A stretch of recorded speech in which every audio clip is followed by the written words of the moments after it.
എന്നും വീട്ടിൽ സുഗന്ധം വീശാൻ ഇതുപോലെ മുല്ലപ്പൂ എടുത്ത് ഒരു കുപ്പിക്കകത്തിട്ട് ആപ്പിളും ഓറഞ്ചും ഒക്കെ വാങ്ങുന്ന കടകളിൽ നിന്ന് വാങ്ങുന്ന ഈ തെർമോക്കോളിൻ്റെ പറങ്ങ് മതി.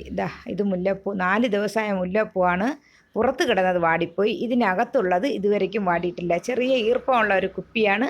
കുപ്പിയിലേക്ക് ഇതുപോലെ മുല്ലപ്പൂ ഇട്ടതിന് ശേഷം ഇതുപോലെ വച്ച് സിറ്റ് ഔട്ടിൽ ഒരു ഫ്ലവർ വേസും വെച്ചിരുന്നാൽ മതി. എന്ന് സുഖം. 4 ദിവസമായി ഞാൻ ഇത് കാണിക്കാൻ വേണ്ടി എടുത്തതാണ്. 4 ദിവസമായി മുല്ലപ്പൂ വാടിയിട്ടേ ഇല്ല. ഇതുപോലെ വെച്ചിരുന്നാൽ മതി. അതുപോലെ തന്നെ നമ്മുടെ വീട്ടിൽ ഒച്ചുകൾ വരും. ഒച്ച് വരുമ്പോൾ നമ്മൾ പെട്ടെന്ന് അടുക്കളയിലേക്ക് ഓടുമ്പോൾ വലിയ ബുദ്ധിമുട്ടായിരിക്കും.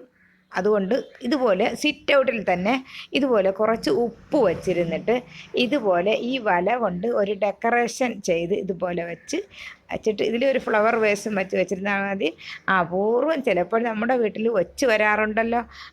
അപ്പോൾ കുറച്ച് ഉപ്പ് ഇതിലെടുത്ത് ആ ഒച്ചിൻ്റെ മീതെ ഇട്ടാൽ ഒച്ച് നശിച്ചു പോകുകയും ഈ ഉപ്പ് ഇതുപോലെ മേശപ്പുറത്തോ അല്ലെങ്കിൽ സിറ്റ് ഔട്ടിലോ ഇതുപോലെ എപ്പോഴും സൂക്ഷിച്ചാൽ ഒരു ഫ്ലവർ വേസും സൂക്ഷിച്ചാൽ നല്ലൊരു എനർജി ഉണ്ടാക്കുകയും ചെയ്യും. വീട്ടിലെപ്പോഴും മുല്ലപ്പൂവിൻ്റെ സുഗന്ധം വീശിക്കൊണ്ടിരിക്കും. ചെടിച്ചട്ടിയിൽ ഒരു മുല്ലപ്പൂ വെച്ച് പിടിപ്പിച്ചാൽ നല്ലതാണ്. കിട്ടുന്ന മുല്ലപ്പൂ ഇതുപോലെ എടുത്ത് ഒരു കുപ്പിയിലാക്കി ഇതുപോലെ വച്ചിരുന്നാൽ നല്ല സുഗന്ധം വീശും എപ്പോഴും.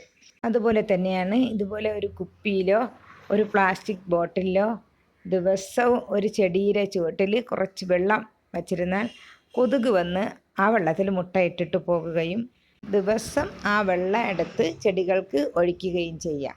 കൊതുക് ശുദ്ധജലത്തിലാണല്ലോ മുട്ടയിടുന്നത്, അതുകൊണ്ടാണ്.